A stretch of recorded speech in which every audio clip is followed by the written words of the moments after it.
সুপ্রিয় ভাই ও বোনেরা, আজকে আমি একটি চমকপ্রদ বিষয় নিয়ে আপনাদের সামনে হাজির হয়েছি। আমার সাথে শুরু থেকে শেষ পর্যন্ত থাকুন। আজকের বিষয়টি হলো যে নবী মুহাম্মদের মৃত্যুর পরে তার লাশ কবর দেওয়ার আগেই পচে গিয়েছিল। তাকে কবর দেওয়ার আগেই তার লাশের মধ্যে পচন ধরা শুরু হয়ে গিয়েছিল। তো এ ব্যাপারটি আমি কয়েকটি সোর্স থেকে প্রমাণ করার চেষ্টা করব। তার আগে আমি নবী মুহাম্মদের একটি হাদিসের রেফারেন্স দেব। হাদিসটি ইসলামিক ফাউন্ডেশন থেকে প্রকাশিত সুনান আবু দাউদের 1531 নম্বরে রয়েছে। ঠিক আছে, এই হাদিসে নবী মুহাম্মদ বলছেন, তোমরা শুক্রবার দিন আমার প্রতি প্রচুর পরিমাণে দুরূদ পেশ করো। কারণ শুক্রবার দিন হচ্ছে তোমাদের কাছে পবিত্র দিন, সবচেয়ে পবিত্র দিন। তো এই পবিত্র দিনে যদি আমার উপর দুরূদ পেশ করে থাকো, হ্যাঁ, দুরূদ পেশ করে থাকো, তাহলে সেটি আমার কাছে আমার কবরে পৌঁছানো হয়ে থাকে। তখন তার সাহাবীরা জিজ্ঞেস করলো, ইয়া রাসূলুল্লাহ, আপনি তো মারা যাওয়ার পরে কবরে আপনার দেহ চূর্ণ বিচ্ছিন্ন হয়ে যাবে, শুধুমাত্র হাড়-গুড় থাকবে। তখন নবী বললেন, নবীদের দেহ মাটির জন্য হারাম করে দেওয়া হয়েছে। অর্থাৎ নবীদের দেহ মাটির মধ্যে কবর দেওয়ার পরে মাটির মধ্যে মিশে যায় না। অর্থাৎ নবীদের দেহের মধ্যে কোনো পচন শুরু হয় না। ঠিক আছে, তো এটি কি সত্য? আমরা প্রমাণ করব। না, মুহাম্মদ যে কথাটি বলেছে এটি সত্য না, উনার ব্যাপারেও সত্য বলে প্রমাণিত হয় নাই। কারণ উনার মৃত্যুর আহ, পরপরই উনার দেহের মধ্যে পচন শুরু হয়ে গিয়েছিল, কবর দেওয়ার আগেই পচন শুরু হয়ে গিয়েছিল। সেটি রেফারেন্স আমি দেব। তার আগে উনার কথা যে সত্য না তা আমি প্রমাণ করব বাইবেলের একটি রেফারেন্স থেকে। বাইবেলের এক্সোডাস চ্যাপ্টার 13-এর ভার্স 19-এ বলা হয়েছে, যেটির আমি বাংলা অনুবাদ করেছি।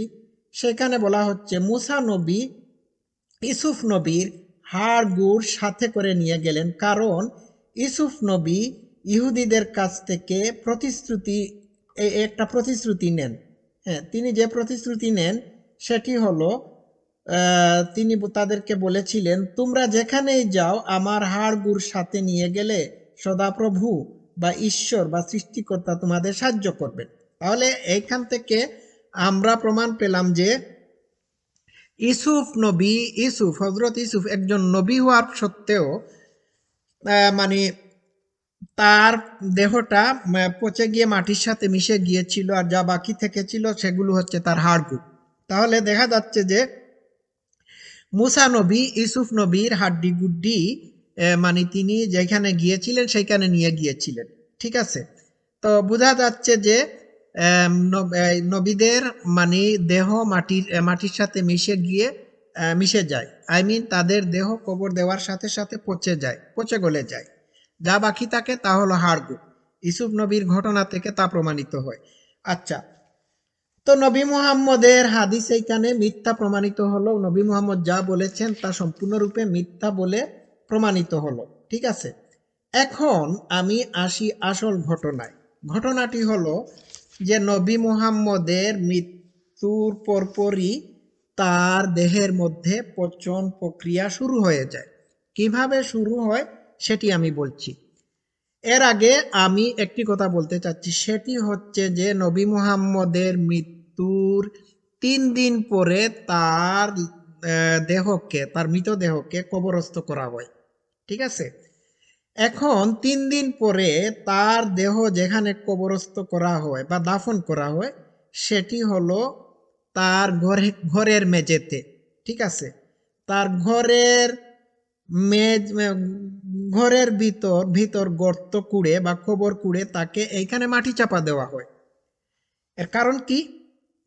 এর কারণ হলো তার লাশটা তার মৃত্যুর 3 দিন পরে একেবারে পচে গলে গিয়েছিল। এবং তার মৃতদেহ থেকে দুর্গন্ধ বের হচ্ছিল, যার কারণে তার দেহটাকে, তার লাশটাকে জান্নাতুল বাকিতে বা জান্নাতুল বাকি যেটিকে মুসলমানদের কবরস্থান বলা হয়ে থাকে, সেইখানে তাকে অন্যান্য মুসলমানদের সাথে বা অন্যান্য মুসলমানদের পাশে কবর দেওয়া হয় নাই, এত দুর্গন্ধ বের হয়েছিল। তো এইটার কারণে তাকে মানে ঘরের ভিতর মাটি চাপা দেওয়া হয়, তাকে তার নিজের ঘরের ভিতরই কবর দেওয়া হয়। তো এটির প্রমাণ আমরা পাই আবু বক্করের কাছ থেকে। আবু বক্কর কিন্তু মিথ্যা একটি হাদিস বানিয়ে ফেলল। হ্যাঁ, সে বলল যে নবীদের মৃত্যুর পর তাদের কবর তাদের ঘরের ভিতরই দেওয়া হয়ে থাকে। তারা যেখানে মৃত্যুবরণ করে থাকে, যে জায়গায় মৃত্যুবরণ করে থাকে, সেই জায়গায় তাদেরকে কবরস্থ করা হয়ে থাকে। আসলে কি তাই? না, এটি আবু বক্কর বানিয়ে বলেছেন এই কারণে যে যাতে করে নবী মুহাম্মদকে তার ঘরের ভিতর মাটি চাপা দেওয়া যায়, তাকে বাইরে নেওয়ার মতো কোনো পরিস্থিতি ছিল না। তো আবু বক্কর বলেছেন যে নবীদের কবর সেইখানেই দেওয়া হয় যেখানে তারা শেষ নিঃশ্বাস ত্যাগ করে থাকে। আবু বক্করের এই হাদিসটি অন্য কেউ শুনে নাই, এটি সম্পূর্ণরূপে মিথ্যা কথা। ইব্রাহিম, ইসহাক, ইসমাইল, প্রফেট সলোমন, তারপর মুসা নবী, এদের কবর এখন পর্যন্ত রয়েছে। এদের কারো কবরই তারা যে জায়গায় মৃত্যুবরণ করেছেন সেই জায়গায় দেওয়া হয় নাই। তারা সবাই তাদের ঘরের ভিতর মৃত্যুবরণ করেছেন, তাদের বিছানায় মৃত্যুবরণ করেছেন, কিন্তু তাদের বিছানা বা খাটের নিচে গর্ত কুড়ে তাদেরকে মাটি চাপা দেওয়া হয় নাই। তাদের কবর তাদের কবরস্থানে দেওয়া হয়েছে। হ্যাঁ, যে জায়গায় কবর দেওয়ার কথা সেই জায়গায় দেওয়া হয়েছে। তো এটি কি আবু বক্কর সত্য বলল? না, আবু বক্কর এটি মিথ্যা বলেছে। মিথ্যা হাদিস বানিয়ে সে নবী মুহাম্মদকে ঘরের ভিতর মাটি চাপা দিতে চাইছিল। এখন নবী মুহাম্মদকে 3 দিন পরে কবর দেওয়া হলো কেন? ইসলামী বিধান মোতাবেক কেউ কারো মৃত্যু হলে মৃত্যুর সাথে সাথেই তার দাফন কাফন করতে হবে, কিন্তু দেখা গেল যে নবী মুহাম্মদকে 3 দিন পরে কবর দেওয়া হয়েছে। এর কারণ হলো যে তারা নবী মুহাম্মদকে কবরস্থ করার আগেই তারা নির্ধারিত করতে চাচ্ছিল যে খলিফা কে হবেন।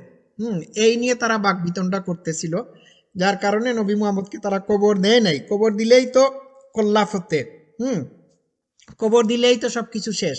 হ্যাঁ, নবী মুহাম্মদ যতদিন পর্যন্ত মানে কবর না দেওয়া হবে, নবী মুহাম্মদকে যতদিন পর্যন্ত কবর না দেওয়া হবে ততদিন পর্যন্ত তারা তারা মানে এইটা ফয়সালা করবে। ঠিক আছে, যখন ফয়সালা হয়ে গেল তখন তারা কবর দিল। তো নবী মুহাম্মদের যে লাশ পচে গিয়েছিল, এটি আমরা ইমাম আল বুখারীর তারিক আল কাবির থেকে পাই। ঠিক আছে, আমি পৃষ্ঠা নাম্বারটা এখানে বলে দিতে পারতেছি না, তবে নবী মুহাম্মদের লাশ বা মৃতদেহ জানাজা এই সমস্ত অধ্যায়গুলো যদি খোঁজ করে থাকেন তাহলে পেয়ে যাবেন। ইমাম আল বুখারীর তারিক আল কাবির 9 খণ্ডে লিখা হয়েছে। তো তারিক আল কাবিরের মধ্যে আমি যেটি পেয়েছি সেটি হলো যে নবী মুহাম্মদের চাচা আব্বাস, হ্যাঁ, নবী মুহাম্মদের মৃত্যুর 3 দিন পরে তার ঘরে ঢুকলেন। ঢুকার সাথে সাথেই তিনি নাকের মধ্যে রুমাল দিয়ে বললেন, প্রচন্ড দুর্গন্ধ বের হচ্ছে, হ্যাঁ, তোমরা কে কোথায় আছো, জলদি আসো। নবী মুহাম্মদকে, তোমাদের বন্ধুর লাশকে জলদি জলদি কবর দাও, কারণ সে অন্যান্য সাধারণ মানুষের মতো তার দেহের মধ্যেও পচন প্রক্রিয়া শুরু হয়েছে, অতএব জলদি জলদি আসো, তাকে কবর দিয়ে দাও। দুর্গন্ধ বের হচ্ছে। সে তার নাকটাকে রুমাল দিয়ে চেপে ধরে সে এই কথাটি চিৎকার করে বলছিল। তো এর থেকে প্রমাণিত হয় যে নবী মুহাম্মদের মৃত্যুর পরে তার দেহে পচন প্রক্রিয়া শুরু হয়েছিল এবং দুর্গন্ধ বের হচ্ছিল, যার কারণে তার চাচা আব্বাস ঘরে ঢুকার সাথে সাথেই ইবনে আব্বাস ঘরে ঢুকার সাথে সাথেই নাক চেপে ধরেছিল, এত দুর্গন্ধ বের হচ্ছিল। হবেই তো, একটা মানুষকে যদি আপনি 3 দিন পর্যন্ত ঘরের ভিতর রেখে দেন, তাহলে তো তার পচন প্রক্রিয়া শুরু হবে, তার শরীর পচে যাবে। হ্যাঁ, এটা তো আর জীবিত দেহ না যে এটার মধ্যে কোনো পচন প্রক্রিয়া শুরু হবে না। তার শরীরে পচন প্রক্রিয়া শুরু হয়ে গিয়েছিল। আর তাছাড়া এই এই সময় মক্কার আবহাওয়া খুবই গরম ছিল।